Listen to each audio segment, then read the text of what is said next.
चंद्रयान चांद पर उतरने में कामयाब हो चुका है, लेकिन चांद पर उतरने के 15 मिनट पहले जो कारनामे चंद्रयान 3 ने किए वो दुनिया का कोई भी चांद मिशन नहीं कर पाया। बता दें कि भारत का चंद्रयान 2 भी इन्हीं आखिरी 15 मिनट में फेल हुआ था। दरअसल चंद्रयान 3 अपने आखिरी 15 मिनट्स में 4 चरणों से होकर गुजरा। सबसे पहले चरण में चंद्रयान ने रफ ब्रेकिंग फेज को पार किया। इस फेज में चंद्रयान ने अपनी रफ्तार को एक झटके में कम कर दिया और इस फेज में चंद्रयान के पास 690 सेकंड्स का समय था। इस दौरान चंद्रयान ने दोस्तों अपनी हॉरिजॉन्टल स्पीड को घटाकर वर्टिकल स्पीड को बढ़ाया। अब वर्टिकल स्पीड इसीलिए बढ़ाई क्योंकि उसे चांद के ऑर्बिट को छोड़कर चांद की सतह पर जाना था।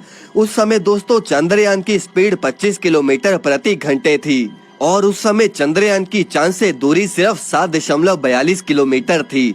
अब इसके बाद दोस्तों चंद्रयान एटीट्यूड होल्डिंग फेज में गया, जिसे पूरा करने के लिए चंद्रयान के पास सिर्फ 10 सेकंड ही थे और अब तक चंद्रयान हॉरिजॉन्टली झुककर ही काम कर रहा था, लेकिन इसमें ये वर्टिकल झुकना शुरू हो गया। अब दोनों फेज पूरे होने के बाद ही सबसे अहम फेज शुरू हुआ, जिसका नाम था फाइन ब्रेकिंग फेज। इस फेज में चंद्रयान को अपनी स्पीड घटाने के साथ साथ लैंडिंग के लिए सही पोजीशन में भी आना था।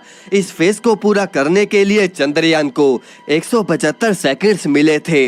इसमें चंद्रयान पहले तो अपनी हॉरिजॉन्टल स्पीड को 0 पर लेकर आया, दूसरा उसने अपनी वर्टिकल स्पीड को भी 59 मीटर प्रति सेकंड से 0 पर कर दिया और तीसरे में उसने अपनी पोजीशन लैंडिंग के लिए तैयार कर ली। यानी कि इस पोजीशन में चंद्रयान पूरी तरह से वर्टिकल पोजीशन में आ गया और उसके पैर नीचे की तरफ थे। तीसरे फेज में उसकी चांद से दूरी सिर्फ 800 से 133 मीटर ही बची थी और फाइन ब्रेकिंग फेज के बाद चंद्रयान की रफ्तार 0 हो गई और लैंडर में लगे थ्रस्टर्स उसे आगे की गतिविधियों के लिए पावर देने लग गए।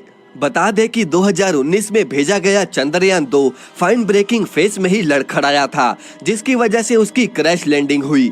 3 फेज पूरे होने के बाद चंद्रयान की लैंडिंग का फाइनल फेज शुरू हुआ, जिसका नाम था टर्मिनल डिसेंट फेज। इस दौरान विक्रम लैंडर तेजी से चांद की तरफ बढ़ा और इस समय उसकी दूरी सिर्फ चांद से 150 मीटर ही रह गई थी। अब इसी ऊंचाई पर विक्रम लैंडर अपने लिए सही जगह चुन रहा था। इस फेज में सबसे अहम रोल चंद्रयान में लगे LHDA यानी कि लैंडर हजार्ड डिटेक्शन अवॉइडेंस कैमरे का था। ये कैमरा दोस्तों चांद की तस्वीरें खींचकर लैंडर में मौजूद प्रोसेसर तक पहुंचा रहा था और साथ ही में विक्रम लैंडर के जो सेंसर थे वो भी चांद की जानकारी को प्रोसेसर तक पहुंचा रहे थे और इसी जानकारी से ये प्रोसेसर ने डिसाइड किया कि लैंडिंग के लिए ये जगह सही है भी या नहीं।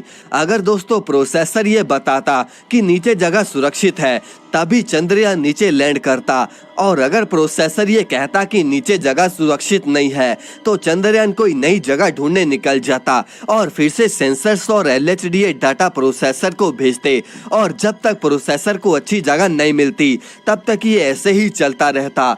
दोस्तों अभी फिलहाल चंद्रयान हमारा चांद पर चला गया है और अब इसका रोवर बाहर आएगा और इसरो चांद पर एक्सपेरिमेंट करेगा और उन एक्सपेरिमेंट्स का सारा डाटा इसरो को वो भेजेगा। दोस्तों आगे की वीडियोस में हम आपको चंद्रयान द्वारा भेजी गई तस्वीरें और वीडियोस को भी दिखाने वाले हैं। आप बस हमारी इस वीडियो को जल्दी से लाइक करके चैनल को सब्सक्राइब जरूर कर दें। आखिर